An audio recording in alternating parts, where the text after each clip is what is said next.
It's a bad beat. It's a bad beat. How do they bounce back? That was tough. Let's talk about it.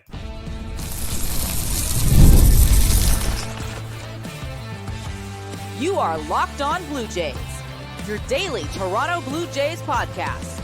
Part of the Locked On Podcast Network, your team every day. Welcome back to Locked On Blue Jays. Thank you for making Locked On Blue Jays your first listen every day. We are free and available wherever you get your podcasts and on YouTube. Part of the Locked On Podcast Network, your team every day. Today's episode brought to you by FanDuel. Right now, new customers can bet just $5, and if your bet wins, you'll get $300 in bonus bets to use across the app. Download the app today.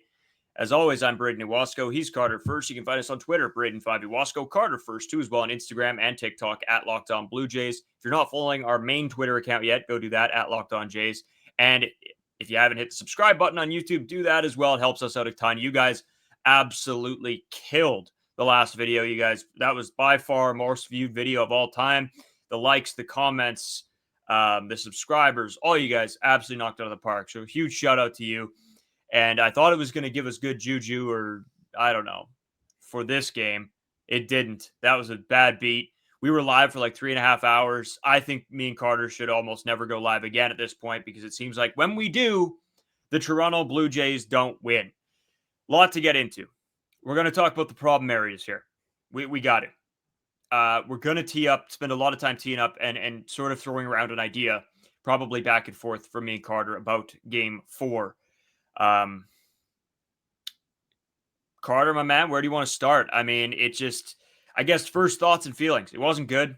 That, I think the way that game started, we thought, wow, this team is absolutely out of the gates on fire. Vladimir Guerrero Jr. is a beast. Ernie Clement is a beast. And then it just took a turn for the absolute worst.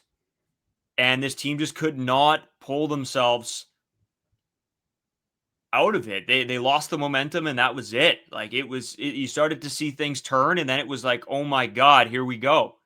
So I don't know. The first thoughts, first feelings. I mean, we've had a little bit of time to digest now. So where do you sit?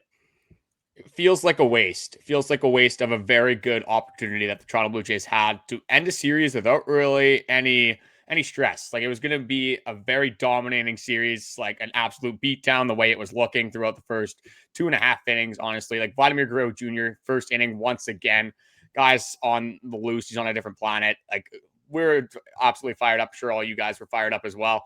You're up 6-1 in a baseball game. It doesn't matter who you're playing against, especially in the playoffs, though, however. You should definitely be able to hold on to that lead. And you can blame a lot of different facets of this team for this game. You can blame Shane Bieber. You can blame the bullpen. You can blame the fielding. You can try to blame the offense. I wouldn't advise doing that. Yes, maybe you want them to try to add on after they score 6, but again, you score 6 runs in 3 innings. Then the bullpen blows up. Shane Bieber, again, was not good whatsoever.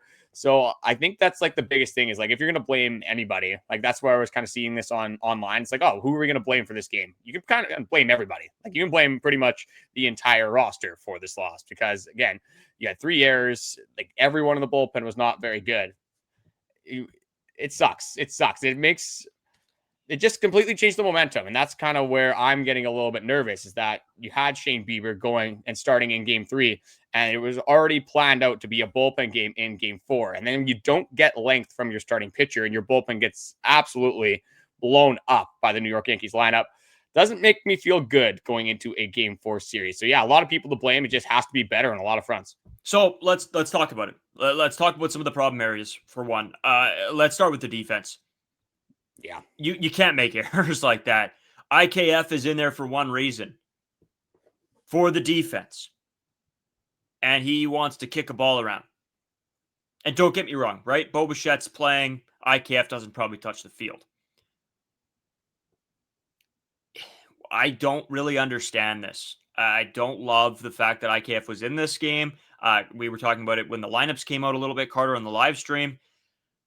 And then he goes and makes an error, and it's like, what's the point? And we'll get into the Addison Barger stuff, because you talk, you don't want IKF in, but then you have Addison Barger, and you have the miscommunication with him and David Schneider, and that ball drops.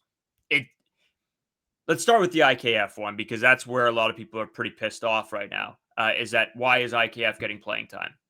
a little bit of me does get it. I do understand that you think putting your best defensive player there, 8 and 9, the way this team has been playing offensively, it maybe doesn't matter. But you can't rely on those two at-bats not mattering all baseball game long just because you want to keep the defense in there. Another guy we could throw in there, Anthony Santander, horrible defensive play.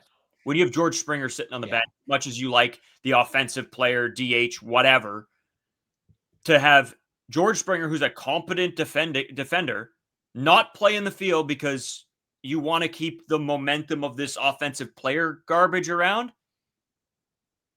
Like, what are we doing?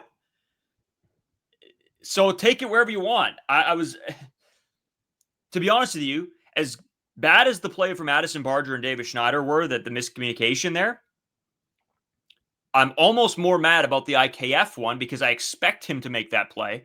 And I'm more mad about the Anthony Santander one because it's like, what are we doing?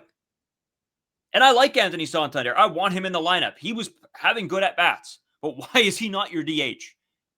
That guy should not be touching the outfield, Carter. Am I wrong? That's the one that is completely dumbfounding to me, is why in the world is Anthony Santander playing the outfield? This guy is not a good defender. Everybody knows that. And what is the difference between, like, what's the advantage of having George Springer DH compared to Anthony Santander? Like, what are we trying to get from here? Like, George Springer has been good when he has been DHing, but he's also been good when he's played the field. He's been good all year. And for a team that's so reliant on defense and has put it first time and time again, to just roll out Anthony Santander with a lineup full of lefties in right field. Again, it's a short porch. Maybe you think that the dimensions kind of help him out a little bit. That's, for me, the one that absolutely confuses me. Like, if I have to pick out one play out of all these three, the one that I'm the most upset about is actually the one I guess you're the least upset about, is the Addison Barger play, because that's a play that just, like, it's so avoidable. It's the most avoidable thing of all time. David Schneider, all he has to do is call that ball off.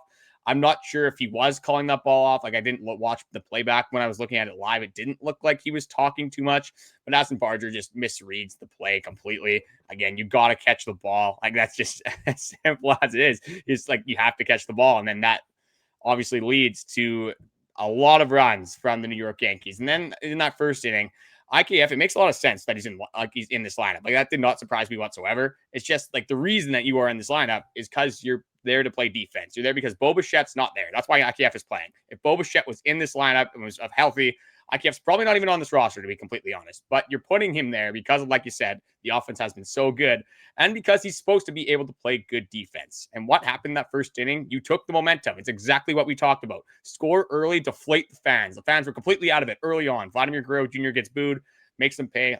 Perfect scenario. Can't go any better. And then you get to that bottom of the inning, and it's a rollover to IKF. You get the out there. That's the inning over. And then you let Stanton come up to the plate, and he hits a single. And right there, the game changes. The momentum is back with the New York Yankees fans. So that's a big play. The Barger one, a big play with how the momentum has shifted. The Santander one, at that point, like, it's just one of the worst routes to the ball of all time. Like, he starts, instead of going like towards the ball at an angle, he decided to go like 90 degrees and then take another 90-degree turn to get back to the ball. So that one drives me nuts, just because you know that should, like, it could happen. Like, you know, Santander's not a good defender. Whereas, again, like the IKF one, like, that sucked because he's at second base. He drops the ball. He tries to pick it up, misses it. That one kind of sucks. But the other two just seem like, even like kind of going into the game, especially the Santander one, that one's avoidable if you just make a better decision on who's playing out there. And then just communication. Like, Addison Barger should not be taking that ball, obviously. Ranging kind of over his shoulder to his right. It's just, you're an outfielder, you're running in. It's a lot easier of a play. So just the little things that were really hindering the Toronto Blue Jays, especially defensively, when their MO in 2023, 2024, and you can argue 2025, was they're supposed to be a very good defending team. This was going to happen to any team in the series. It was supposed to be the Yankees. The Yankees are the team that's advertised as horrible defenders. And if you're looking at this series so far, you could argue that the Yankees have looked better defensively. Maybe not in game 2, but game 3, they were so bad that it almost makes the first 2 games, like the defense that they had in those 2 games, not even worth it. Carter, and you know, we're going to talk Shane Bieber and sort of the whole situation there as well, and this bullpen, obviously.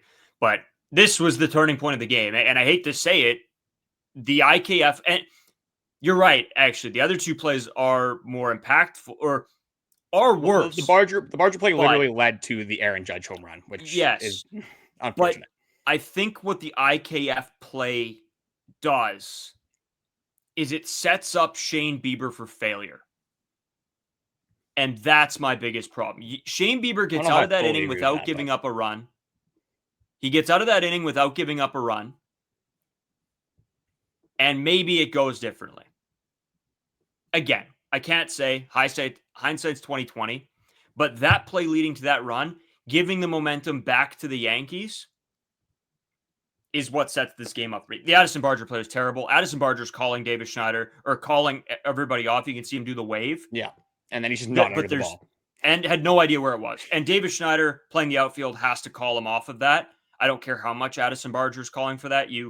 And I guess you don't run the guy over, but even the route that David Schneider was taking to that baseball was wrong. So I don't know. There was a couple different situations in this game where it looked like the wind was swirling a little bit. The ball was moving. There was a couple of different plays that happened, but in the same respect, I mean, boys, it's a pop fly. Like, it's a pop fly. Like, Volpe looked like he was scared on a couple pop flies in the infield. Yeah. But Volpe even made the plays. Like, again, he's supposed to be a good defender. We haven't really seen that a lot of the time, but you just got, it's a play that you got to make in a playoff game. It's as simple as that. But you brought up Shane Bieber, and I will go into this, I think, in this segment, and then we'll kind of talk about the bullpen and the rest in a second. Sure. But I don't think this really matters for Shane Bieber. Shane Bieber did not look good today. That's just as simple as that. Like, his stuff was not really there whatsoever. A lot of change ups over the middle. The off speed was over the middle. There was 9 or 12 balls that he had over his 54 pitches that were put in play. 9 of them were hard hit balls, and 3 of them were barreled up.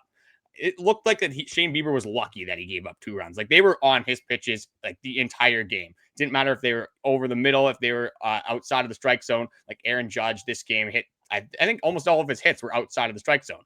It's just Shane Bieber did not have any of his whiffs whatsoever. He was not getting the swing and miss. And this is a stat from Arden Zwelling that he put out after the game. Shane Bieber's 5 whiffs were the fewest in his last 25 starts. This was not a good start from Shane Bieber. So this is going to continue on to a lot of people saying, especially with the bullpen day coming up, and they've already confirmed that they're kind of doing that. That's another conversation that we're going to have. But with the bullpen day coming up, you needed more from Shane Bieber. You needed Shane Bieber to go out there and give you a minimum of 4 innings. Obviously, you need your bullpen to pitch better. You can't have your bullpen go into any sort of game like that and pitch the way they did. But Shane Bieber simply just didn't have it today. And for a veteran guy, I know he's dealt with the injuries. He was dealing with it all the way throughout the season. The guy you traded for at the trade deadline to have that upside, and he just faltered and completely fell apart when the lights were bright. So, okay, we'll talk about the bullpen. So, a couple of things from that. Number one, agreed. Didn't look good. Pitches were over the middle. It was something me and you talked nonstop about on the live stream, was that all these pitchers were living right over the middle of the zone. It seemed like they were missing middle, giving guys opportunities. And honest to God, I don't think the Yankees even took advantage of a lot of those pitches. A lot of them were left. But, number two, there'll be the argument of 10 days rest. That'll be an argument. And I mean, what do you do for that? Like, you made the LDS. Show up or don't show up. Yeah. I don't care. And people will use that as an excuse. And it has valid reasoning. I get what everybody's saying. This is playoff baseball. This is how it happens. This is how it works. Go and throw some pitches. Go throw some pitches to Blue Jays batters. Do whatever you have to do, but you have to be ready for this start. You can't just go in 10 days rest and expect to be your absolute best. But it may be the momentum changes if that play doesn't happen. I don't know. Again, whatever. It wasn't a good day. I don't want to start. This was a bad segment here from us. This was us talking about, hey, everything went wrong. This did not go the Blue Jays' way. They are up 2-1. This isn't end of the world. The roof isn't caving in on us. Let's remember that. As Blue Jays fans, let's not freak out yet. But I'm going to be the devil's advocate to myself here. Game 4's terrifying. It is terrifying. We're going to talk about that more later because I think, one of our buddies brought up an argument. And to be honest with you,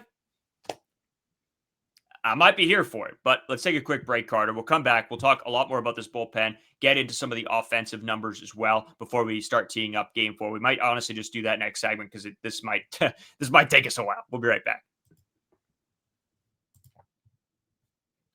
Today's episode brought to you by FanDuel. You guys know how much I love FanDuel. I have bets going all the time. I mean, every Jays game, I have bets going, winning, losing, doing a little bit of everything.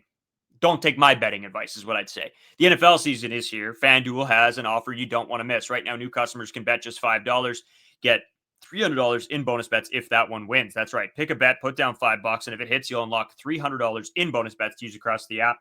I actually got bonus bets the other day, so I got to use it on this Blue Jays game. It didn't hit. That sucked. So use your bonus bets more wisely than I do. Pick a lock with that $5 bet. Make sure you guys do get the $300. Use it. Have fun. That's what it's supposed to be. So what are you waiting for? Visit FanDuel.com to download the FanDuel app today and get started. All right, dude. Got to talk about the bullpen. We'll get into sort of this whole game 4 stuff right away. I mean, we could talk about the offense. We know what went well, what didn't. We'll get into that a little bit. But, I mean, realistically, the meat and potatoes of this game was the pitching and the defense. And we got to give Vlad his flowers and Ernie, man. Those two guys have been just exceptional. But let's start with the bullpen because, we might as well get all the negativity out right now, and then we can, sort of move on to positive and better things. This kind of transitioned into the bullpen, but like I kind of answered with the Shane Bieber, like taking him out at whenever they did, like in my take on it. Just what is your take on that? Would you have wanted Shane Bieber to go farther, even with the way he was pitching, or were you okay with throwing out with the bullpen there? No, again, like I could sit here and say, This is such a hindsight 2020 move for me. But during the live stream, me and you both said, yeah, it's time.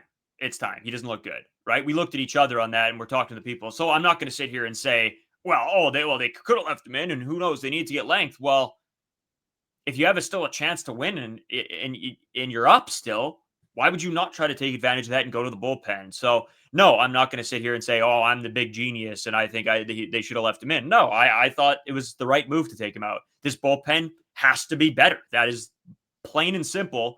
They have to do their job, and almost nobody did. Mason Fluharty, actually good outing. Probably the best guy out of this bullpen, which is saying a lot because there was a lot of guys going. It just wasn't good. I guess you could put Yariel Rodriguez in there as well, who actually looked pretty good as well. But Louis Varland, I want to preface Louis Varland with this. I'm not mad about the pitch to Judge. That is, I'm going to throw that fastball. I'm going to throw it 6 inches off the plate to the best hitter in baseball. If he beats me, he beats me. And Aaron Judge, best hitter in baseball. He did what he was going to do. Every other batter after that, that's on Louis Varland. Because some of those pitches were absolutely horrible. The Jazz Chisholm one was terrible. Ooh, not good. Terrible. So where I stand on Louis Varland was that a lot of people are going to look at the Aaron Judge at bat and be like, well, he gave up the 3-run moonball to Judge. It's like, yeah, but it wasn't that wasn't a bad pitch. He got beat by the best hitter in baseball. The only thing for me is I think it was a little bit predictable. And that's my only issue with it is that like sure. you're in an advantage count. Like you're going to go to your bread and butter again. Like maybe this is a little bit of hindsight for me with Louis Varland. Like the main problem was that he was missing his spots a ton. And on that Aaron Judge home run, he was like that. They were set up low and inside and he missed pretty high in the strike zone. Again, it's still a good pitch. It's inside. It's off the plate. It's 6 Aaron inches Judge off the is plate. Clearly just waiting on it, but I'd like to see that pitch probably a little bit lower in the strike zone where they had it set up. Honestly, I'd like to see the knuckle curve, but again, maybe this is a hindsight thing. I think just with the timing, it would have been a little bit better if you used some of the off speed, especially outside to kind of disrupt Aaron Judge. Because it kind of felt like a fastball situation when he did hit that out. But again, hindsight for that one is 2020. Just going kind of down the list with a lot of these guys. Not a lot of good efforts whatsoever. Mason Fluharty did struggle a little bit with command, kind of got the job done though as well. Louis Varland, the pitch to Jazz Chisholm, really missing his spots a lot. And Louis Varland is going to be your starter for Game 4, which has been announced by John Schneider. So that's a little bit interesting after kind of getting shelled on by this Yankees lineup. Braden Fisher, not that good. Brendan Little, okay, I guess, whatever. Like, just in totality, the bullpen, not very good. You felt the switch in this game. You felt the moment. For me, it was in the 7th inning where it felt like John Schneider was almost accepting that this game was over. He didn't want to throw in Sir Anthony Dominguez, didn't want to throw in Jeff Hoffman. Again, you didn't get anything from the offense. Maybe if they score some runs, you probably do get Dominguez or Hoffman. They probably try a little bit harder to win that game. But again, you score 6 runs. Yes, you want them to continue scoring. But when you blow you get 8 consecutive runs scored on you with combinations of Shane Bieber and then a bunch of bullpen arms, it's tough for the offense at the end of the day. But Louis Varland is, like, for me now, obviously, a little worried going into that bullpen start. They just saw him. Obviously, they've been talking a lot about his stuff. Giancarlo Stanton talking to Aaron Judge about Louis Varland, because before this, the last time Aaron Judge saw Louis Varland was when he was still a starting pitcher. So the velocity a little bit different. Some of the secondaries a little bit different as well. So with the familiarity, with the just like very recent success, obviously, off of Louis Varland, whether that was a good pitch, bad pitch, whether you think he should have threw that pitch in that spot, whatever it may be, the fact that they've seen him now and had success recently, that's probably going to be very motivational. And it's going to make the Yankees lineup feel pretty good about who they're facing early on in that bullpen game. That's another thing. Like, who are you going to go to? Like, how's that going to be rolled out? Do you go Varland 2 innings? Or you can use Eric Lauer? At what point, like, how much do you use Eric Lauer? At what point do you take him out? You have some guys that have pretty much everyone through, it seems like, in that bullpen as well. So, yeah, the vibes switched quickly is something that we can definitely say here. It didn't look like anything could possibly go wrong. Even when we looked at the IKF error, it's like, oh, it's a blender. They'll kind of get back. And then you saw them score again a bunch of times. So it's like, oh, that's not really going to matter. And then all of a sudden, the game switches, and now Blue Jays fans are panicking. I'm not completely, sounding the fire alarms here, sounding the panic alarm, but definitely something to monitor. I could feel a lot better going into a Game 4 series, especially with the way like the bullpen could have pitched with any sort of merit and any sort of just. It seemed like they, I don't know. It seemed like they were out of it. I just wanted to see more, obviously, from the bullpen. Yeah, I mean, yeah. That's nail on the head. And I want to throw this at you. So this is what was brought up with in our group chat here. How confident are you in a bullpen start Game 4 in the Bronx? Probably not high, right? I would assume. Well, not exactly. Like after that, maybe before, if it went differently, maybe Shane Bieber goes like 5 or 6 innings, and you have some guys on some more rest, and everyone didn't get shelled by Yankees lineup. Like maybe you're a little bit more confident. Yeah. But yeah, after that, like it's tough to be confident just off of recent events. So let me ask you this. This is what our buddy brought up, and I took a second because I wanted to think about it. He said, "Screw it, Gausman game 4, as much as he can give you. He only pitched 75 pitches in his first outing. He'd get one less day of rest, and then if need be, you have Trey Savage Game 5." Which, don't get me wrong, is a big moment, on full rest. And to be honest with you, watching what this bullpen did, I think that's your best shot. I think your best shot is Kevin Gausman. And then you go for him until you can see he's gassed. But it's Kevin Gausman. Tell me he's not going to give you everything he's got. And then you go to Eric Lauer if you need, right? You do that. You have these options still. But at least you're putting your best foot forward. Is Louis Varland and Eric Lauer our best foot forward for Game 4 in the Bronx? I don't think so. And then you still have Trey Savage for Game 5, worst case scenario. That's what I mean. The world is not falling down. The sky is not falling. But why not try to go Gausman here? It could be that, or you're going Game 5 after your bullpen might get lit up again back to Toronto. I don't know. Where do you stand on this? It's a tough ultimatum because Kevin Gausman has not historically pitched good off of short rest. But would you rather have 3 to 4 innings of Kevin Gausman, or would you rather have 3 to 4 innings of a combination of Louis Varland, maybe Eric Lauer, Yariel Rodriguez, whoever it may end up being? I think for me, like I'm more confident in Kevin Gausman. Like I'm not expecting him to go 5 or 6, whatever it may be, but especially with Cam Schlittler on the other end, and he's the guy that's pitching against you. I know they've been good against Cam Schlittler, like their last start, but Cam Schlittler just went out against the Boston Red Sox and completely dominated that lineup. Like he had a very good playoff start, one of the better ones in Yankee history as well. 8 innings pitched, 12 strikeouts. Sounds relatively familiar from something that we saw. So yeah, it's just the matchup base as well. Like you're going to be more confident with your Game 1 starter of the ALDS series being thrown out onto the mound rather than Louis Varland, who you literally just saw get shelled, give up a massive home run for the New York Yankees. And that's the toughest part, is that this was an unbelievable win for the New York Yankees. Massive win. Like, credit to them. I'm not going to say that they were cheating like the Yankees fans were saying. Just they played good ball and they had some very good swings on some tough pitches. So you can't take anything away from that. But then you look at it from the Jays side, And this is a horrific loss. You're up 6-1. Like, you had Shane Bieber, who a lot of people are confident in. All of your bullpen arms are rested. Didn't really have to use them much at all throughout the first 2 games of the series, especially not in high leverage situations. And then it all falls apart, and it just sucks to see. So hopefully now that it is Louis Varland, there's nothing that we can do. And even though that we're talking about this, I don't think they're randomly going to change their mind and all of a sudden go Kevin Gausman, which, for better or worse, I think they should. But it's the Louis Varland show, and we got to hope that he can kind of bounce back. And, maybe the one-on-one will play a little bit more if it's at the top of the zone. Maybe not throwing it to Aaron Judge. Maybe we got to walk Aaron Judge. I'm not sure what it is. But, yeah, the vibes could be higher for sure, and I could be a lot more confident if the Blue Jays changed their mind and made some other decisions, especially with the pitching staff.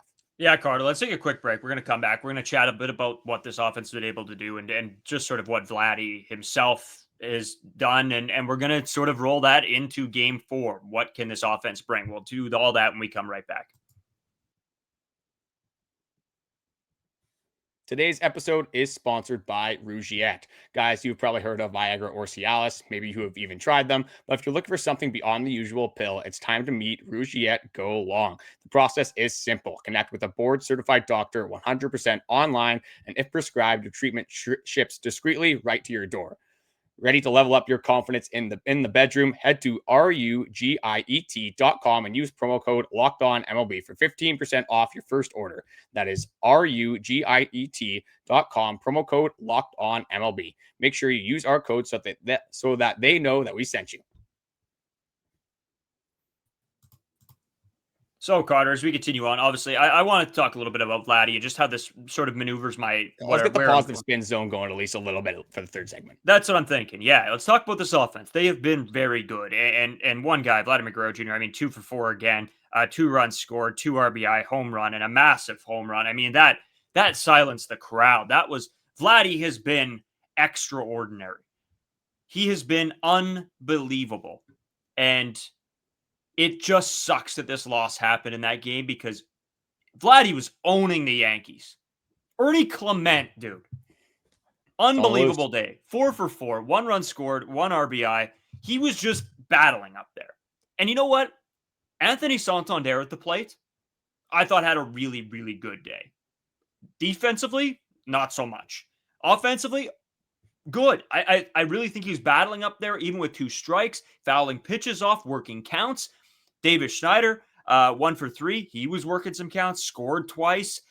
There were guys doing their jobs. And so I don't think that this offense is just going to all of a sudden shut down. I think that they have the feeling of wanting to still prove something. They want to get this job done. So I do believe that they will battle. So I don't want to flip this into a complete negative spin zone. This is still positive. The Blue Jays are still up 2-1 with 2 chances to win. But I am worried about the pitching. I will say that. So, but really good day from a couple guys, and just really good playoffs from some of these guys as well. Like, looking back offensively, yeah, you might be worried after the 3rd inning they don't score, but again, you give up a massive lead. Like, the momentum's kind of sucked out of Yankee Stadium there. It felt like they were a little bit defeated, and I can't really blame them, to be completely honest, because you continue just to be dominant. You score 6 runs in 3 innings, and then your bullpen gives it all away very quickly. It seemed like a snap of the fingers, and that was it. It's all of a sudden a 6-6 ball game. And Louis Varland goes out again at 7-6, and it just didn't really feel like there was much of a chance. So as much as, yeah, you still want your offense to battle, especially in like a playoff game, you never want these guys to give up. And a little bit of me felt like that with some of the at-bats that they had, especially after that 3rd inning. But when you put at-bats together, the quality of bats that they did have in that 3rd inning, like Anthony Santander is fouling off sliders on the outside part of the plate, and then he's slashing, I think it was a changeup down the right field line. Like, that's not really what Anthony Santander does, but in that moment, that is what he did. So great at-bats. Like, I'm not worried about the offense whatsoever. I think this is just like a very game-specific thing where the momentum was completely not going their way. The defense wasn't very good, and they kind of got a little bit hard on themselves. Wasn't really going good. So I think the morality probably went down a little bit with the offense. That's not something that you should be worried about whatsoever with this ball club. Like, just looking at the numbers, 23 runs in the first 2 games, 6 runs after that. You get 29 in 3 games. That's still unbelievable. You get 6 runs in a baseball game. You should be able to win that baseball game. Just a little bit unfortunate, but I'm not worried about the offense whatsoever. No, yeah, exactly. So I would say, for all the Blue Jays fans that think they immediately have to go and hit the panic button because oh, Yankees fans on Twitter might feel really good about themselves right now. I wouldn't. Obviously, I think that game 4 is going to be tough, and this sort of leads me into my next question for you, Carter. I want your prediction. Is this a game 4 or is this a game 5? With what we know right now is that it's going to be Varland and probably Lauer in a, piggybacking role. The Yankees are going to score, I think. I don't think it's the pitching that's going to win the Toronto Blue Jays this game. I think they're going to have to score probably 6 again if they want to win. I think it will be Louis Varland probably into Eric Lauer or some sort of lefty. I think that's probably where they take Louis Varland out, is going to be where they're at lefties in that lineup. We'll have to see how effective Louis Varland is. Maybe there's somebody, that's in between Varland and the lefty, but not the most optimistic. But every time that I've been here and I think, oh, maybe the Blue Jays are finally going to start to fall off a little bit, they prove me wrong every single time. We're in the playoffs. I'm never going to bet against the Toronto Blue Jays. I don't care what it's looking like. I have them having a win. I think the offense is going to show up again. I think they're going to get to Cam Schlittler. I think he is going to have a rude awakening compared to what happened at Yankee Stadium last time when he pitched against the Boston Red Sox. I don't expect it to be a low-scoring game whatsoever. I think Seranthony Dominguez and Jeff Hoffman are going to have to throw in some high-leverage spots, probably going to come down to the wire. But maybe we'll get another big hit. Maybe it's time for George Springer to maybe awake a little bit in this series, and he has his moment. But I'm taking the Blue Jays, as much as people may not believe me and may not be on the same side as me on that one. There are a lot of people right now that are saying, oh, you should be panicking. I'm really worried. Our group chat, when it was 6-6, one of our friends said the series was over already. Yeah. Yes. Yeah. TSN, there's guys on TSN right now saying that they should be worried you're heading back to Toronto game 5. They're already calling it. Yeah. Like, nobody's confident in the bullpen day. And that's why, I don't know why they completely dismissed Kevin Gausman. Like, I obviously love the prospect of having Kevin Gausman into Trey Savage, if that's what they decide to do. I don't know how you don't do that if you're not going to throw Kevin Gausman in game 4. Yeah. And you're at home. Like, there's a lot of things that go well, but then you lost 2 games. And then it's just game 5. Like, I don't want it to be against the Yankees when we absolutely blew them out the first 2 games and then they worked their way back. Like, if you lose that game 5, which I'm still confident that they'd win, but just having that in the back of my head, knowing that this could go wrong, let's just not put it up to that. Let's not get there. Let's win it at Yankee Stadium. And maybe let's see some fire boon chants being rained down from the fans at Yankee Stadium. Yeah, can't wait. It's going to be good. It's going to be good. We're going to ride. We're riding with this team as we have all season. We hope you guys do as well. Don't freak out. Don't panic. Have faith in your boys, right?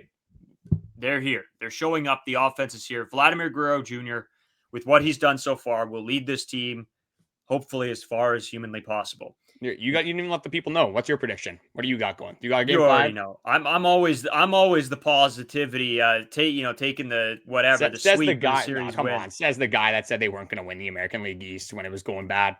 Remember That's that 4 true. games before? I don't know about Mr. Positive now. But to be fair, throughout the whole season, I think I was the guy that I don't think I ever took a series loss. Yeah, I mean that's just a little bit of Chase bias, obviously. There's no bias. I believe in this team. We're never going to lose a series ever again. And we're going to continue that on in the playoffs against the New York Yankees. But I just wanted to say one more time, that last episode, absolutely ridiculous stuff. We had friends, family members texting us. We obviously had notifications going off the chart. So thank you guys so much for all the support in the live streams, whether it's podcast, whether it's shorts. We're trying to pick it up a little bit with the playoffs. It's a big time, obviously. All of Canada is watching the Toronto Blue Jays. We've been here all season long. A lot of you guys have been here all season long. So we're trying to reward you guys with a little bit more content, especially when the Toronto Blue Jays don't play. We're going to try to, up that a little bit. God forbid if there's a Thursday off day and we got to, think about Friday. We'll definitely get some extra content to you guys on that Thursday as well. But one more time, thank you guys for watching, and let's wish the Toronto Blue Jays some luck in game 4 against the New York Yankees.